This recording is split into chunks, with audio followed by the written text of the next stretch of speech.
ariko madu uranshaka iki sinakubwiye ko ndushaka umwana tukavugana ubu koko uragira ngo nteze mama uramutse byumvishe nagira no kuri Didier ndakunda kandi cyane kandi nawe wanyerekaga kunkunda gusa kuva nakubwira ko wanenda ntugishaka no kwitaba telefone yanjye kubera iki koko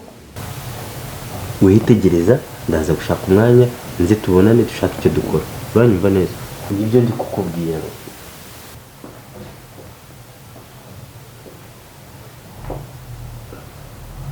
tegereza njye ndashaka umwanya nze twicare dushaka icyo dukora sinshaka ko bino bintu na mama byumva uranyumva neza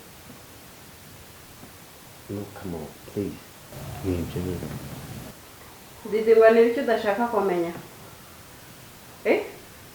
merese telefone hano mama ntabyo rwose merese nyine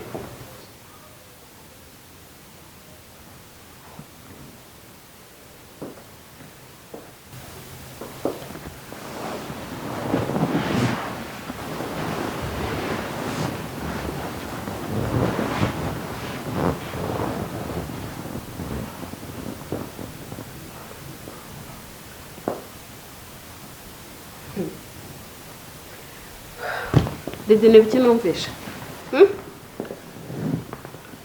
ka gakobwa nakubujije kuva mbere hose birangiye ugateye inda se umwana wabaye iki ku buryo usigaye ujya no mu batindi kwirirwa uteragura y'inda ubu wabuze umukobwa muzima Didi nakuruhanye uri umwana iso yarapfuye kuguhahira byaramvunaga wa mwana we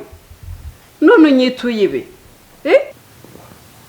rwose nimumbaye nanjye sinzi ukuntu byagenze ubanze ari nka satani yacu satani imwe se ahubwo nta n'isoni uravumvura ni ba satani bose na bene wabo baguteraniyeho uratinyuka ugatera kariya gakobwa inda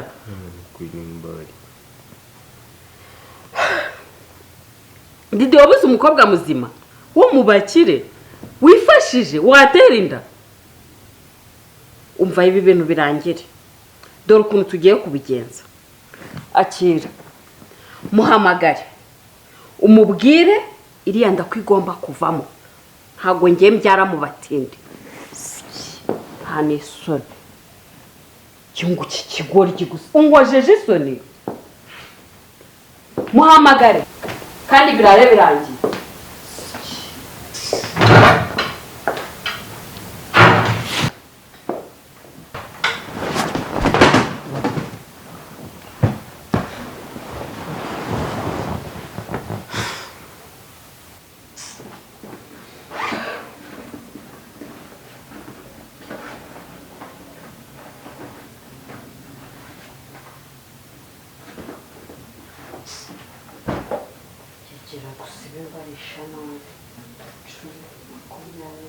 si imibare mba nanayibaze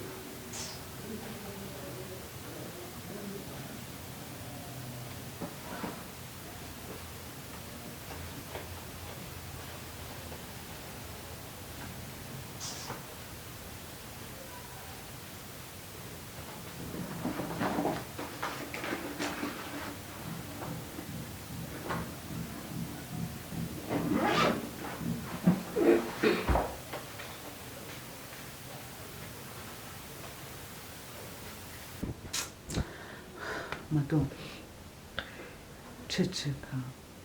ceceka ni ukuri kubera yuko hari ibintu biba burya mu buzima ukabona n'ikindi kintu wabihinduraho nyine iyo byabaye biba byabaye ikiba gisigaye ni ukubyakira sibyo Madame? Uratwite nyine urabisimbuza iki kindi ni ukuzabyara noneho rero ahubwo ikintu gisigaye ubu ngubu kinkomereye ni urugamba rwo kubibwira so iso tugomba kubimubwira dusa nk'ababyihereranye so ntabizi ubu ngomba kubimenyesha so ubu tugiye kubimubwira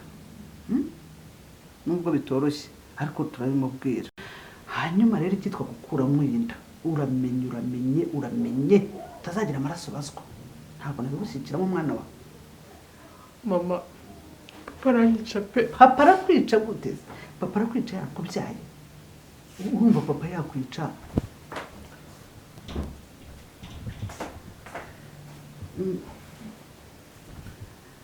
Karibu papa Mado.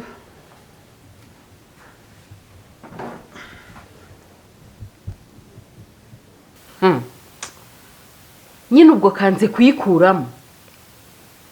kugira ngo gakunde katurye amafaranga gusa mbo ntazi ikipe ari gukina nayo reka nkwereke ibyo tugiye gukora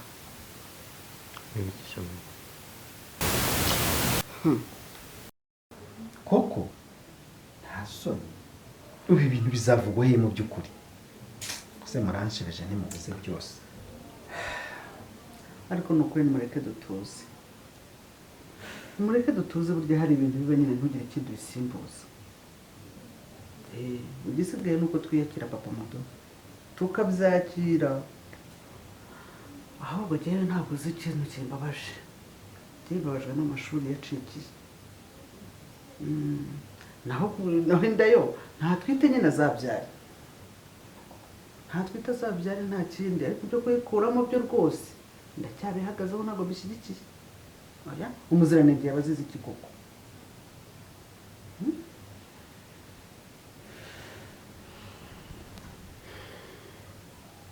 ariko ngubu umwaka umwe wonyine waburaga ngo urangize segonderi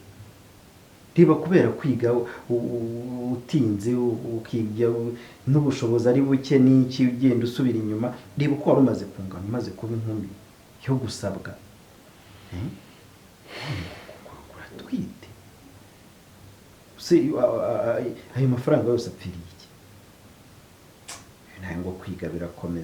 birakomeza se ntibirangira azigira ubusa papa Mado tuza n'ukuri tuza ntabwo birangira nyine niba bafite imyaka 50 aziga gusa kuko uragira ngo natwe duterwe twitere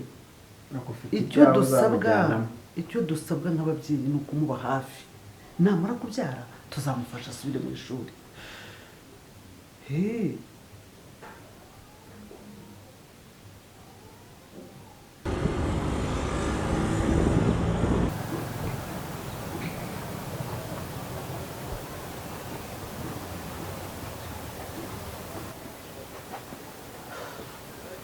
cyangwa umwana wa none si kutashye saa zitaragera sigaye usiba ishuri nawe se ubundi nta kintu nari nsigaye ku ishuri ndi gukora kubera batubwiye ko ejo nta muntu n'umwe uzakora ikizami atarishyuye school fees kandi ni njye njyenyine muri class wari usigayemo mwana wa ndakumva ariko nta n'icyo gukora kuko usanze ari byo ndi gusengera none dore birabaye Imana kuki ubyemera abuse ndakora iki ejo bazateza icyamuna nta mafaranga na make azasaguka ku yo bari gutanga byibura ngo ukomeze wiga ukora ikizaba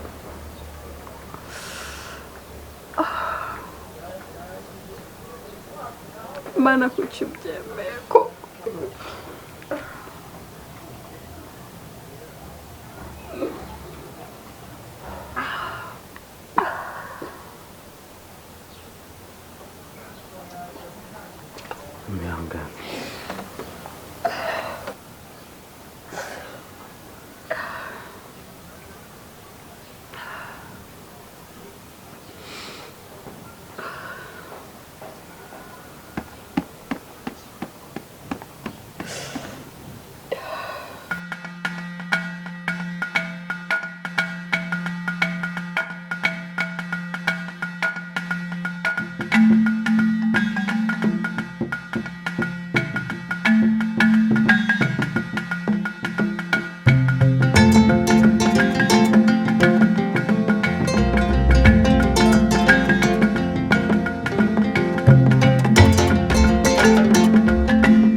ubu nta gakuru koko mama ubu nagakura heko telefone yayikuyeho nasanze barimutse ngo ariko uzi ko umuntu wavuze ko abakire atari abantu yavuze ukuri koko ubu ibi byose babikoze kubera ko wanze gukuramo inda nicyo kintu kigaragara aha bari i Rwanda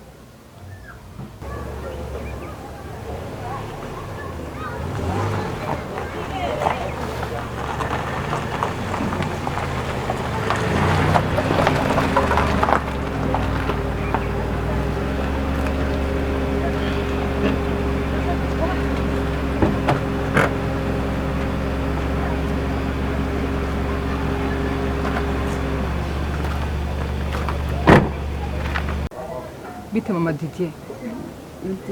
Didier wari hehe aba yagiye aho akorera nyine ku kiyaga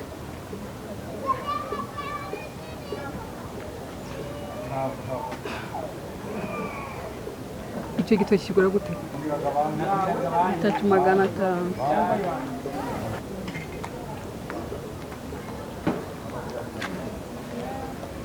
warabyaye yego umwana namubona gute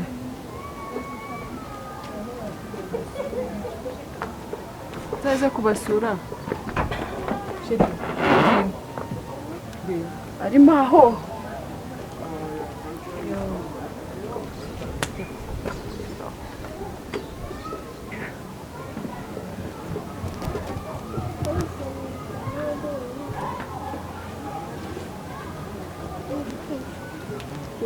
mwana we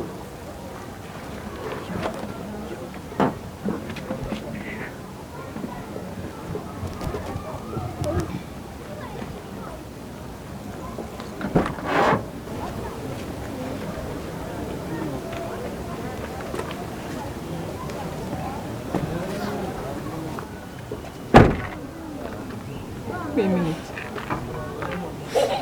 yose kangutwaza nditwaza nta kibazo.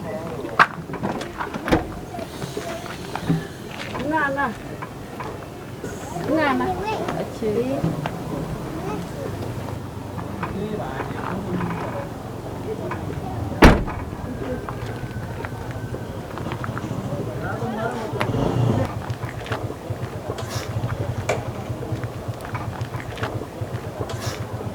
murakoze. Mutuye he?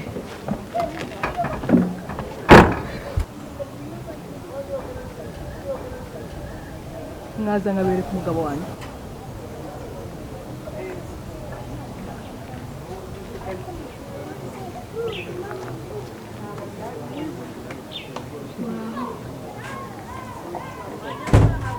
Uyu ni mama wa muhungu twabyara.